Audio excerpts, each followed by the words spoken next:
All right, another painful topic here on Dog Post riding the home. What are the biggest what ifs in Georgia football this century? Let's not go down a bunch of rabbit holes. I guess I'm talking to myself more than anyone. I'll start with you, Matt. You can go now. This is this century. So the if the century mark starts with a two, so go ahead. The first one I think about is what if Jacob Eason never gets hurt Oh, in the beginning of that 2017 season?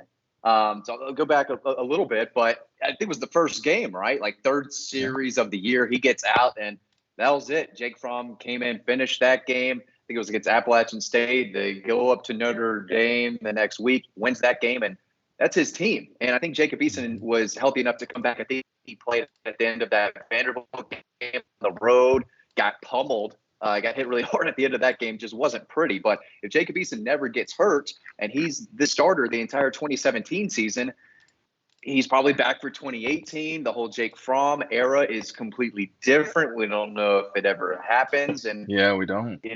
Stetson Bennett came right after Jake Fromm. So we don't really know how the rest of this goes. We don't know if Jacob Eason improves. I think he was going to improve. We talked that whole offseason about how Jacob Eason was making that, transition freshman to sophomore season. It was going to be a big one. 17 was going to be his year.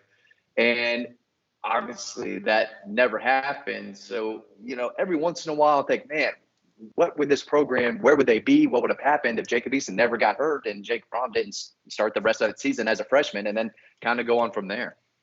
Wow, I'm not sure I expected that one. Ryan, go ahead. No, that was a Uh, good one. That was right off the bat too. I always wondered how good of a 2015 or Nick Chubb's sophomore year where he tore his ACL. I always wondered. 15. I mean, he was on track to have a huge year. He was in the Heisman conversation early on through those first like 5 or 6 weeks. I always wondered how good of a year he could end up with. But for me, I mean, one of the number one things is always going to be Justin Fields. What if, Oh. what if he was given a real? What if he was We're handed the not going keys at anywhere one close point? to number one for me. All right, go ahead. I got it. I got it. I mean, he's the most talented quarterback that's ever been in the red and black, and never started a game, and it's just the circumstances were definitely weird, with the Easton and then Fromm, and then Fields shows up. I always wondered how good he could have been if he got a full year as a starter, whichever year that ended up being.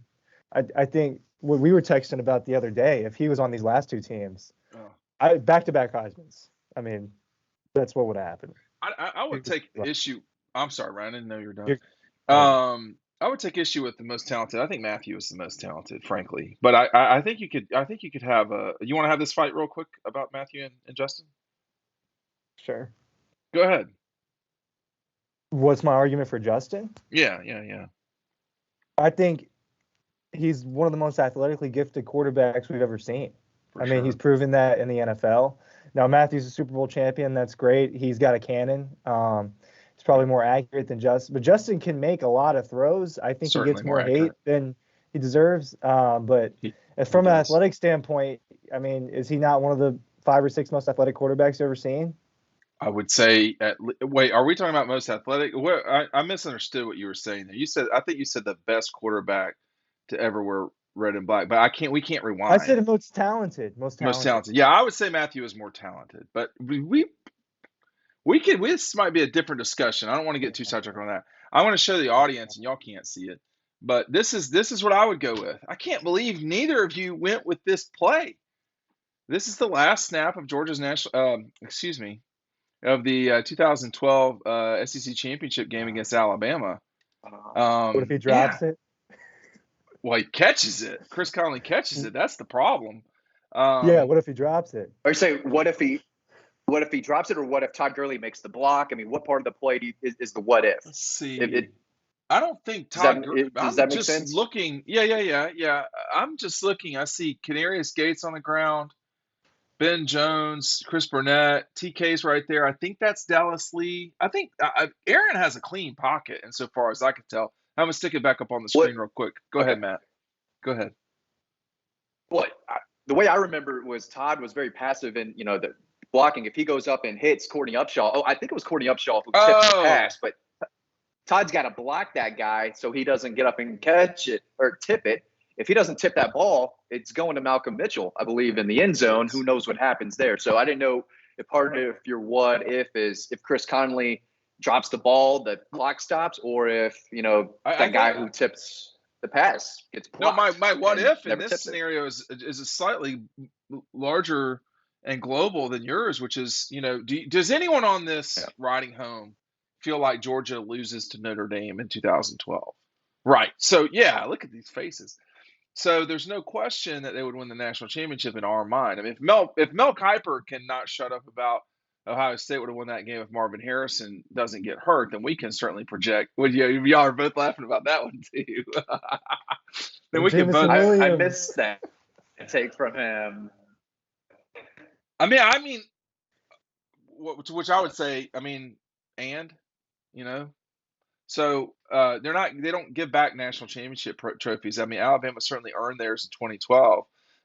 Everything they did that night, they outplayed, Georgia outplayed them in moments, but Alabama globally was the better team that night. But getting back to the subject, the question I asked y'all was, what's the biggest what ifs in Georgia football this century? I think winning a national championship in 12 changes everything about the Mark Richt tenure. And that's kind of what I was thinking. I was thinking y'all were thinking of plays that would change moments, but I don't listen.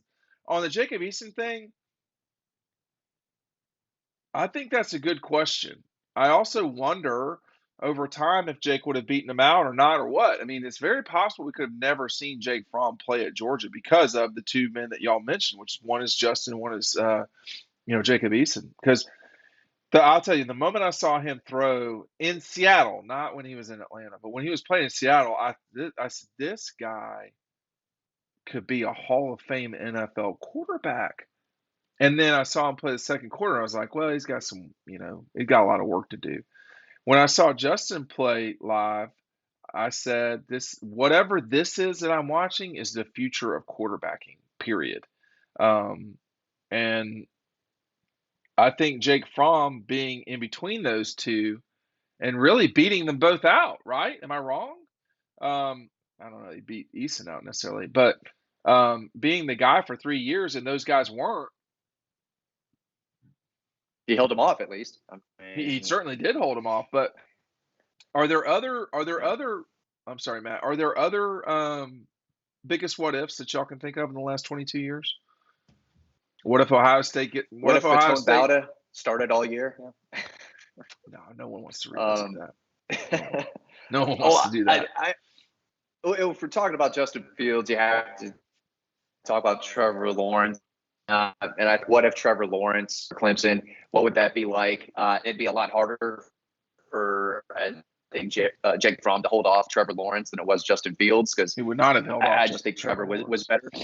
Yeah, I still think Trevor's a better quarterback than Justin Fields. Thought that way out of high school, college, and right now in the NFL. So that's one. But going back to yours, Dean, I mean, if that play doesn't happen, or if it happens differently, and Mark Richt wins that national title, his leash does get a little longer, even though he was fired, let go at the appropriate time. The program was taking a nosedive down. A change had to be made. Yes. Hiring Brian Schottenheimer was one strike. Starting Patone Bowd against Florida was a second strike. And they're all losing to Georgia Tech in 2014 was another one. But, yeah, I think his leash might have been a little longer if he has one national title under his belt. And maybe that's a year that you didn't have Kirby in 2016. That means 2017 doesn't happen in year 2. Maybe Kirby takes the job at Auburn and then gets to Georgia later. Or South Carolina or Tennessee.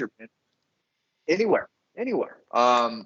So I think, big picture, I agree. That might be the biggest what if now that you bring it up. What about you, Ryan? A new what if? Are there any that I know you're younger than we are, but are there any? I mean, when you think about 2002 against Florida, losing that game, what if they win it? When you think about what if Hobnail Boot never happens? When you think about the loss of AJ Green during the 2010 season, I think that was not a good thing. At Auburn if they don't come back and win that game At- and win that SEC title in 02, I mean, 02 at that's Auburn nuts. was one of the most Yeah. significant moments of the 20th century or the 21st century for Yeah. Georgia. So I just think that I think though it's hard to,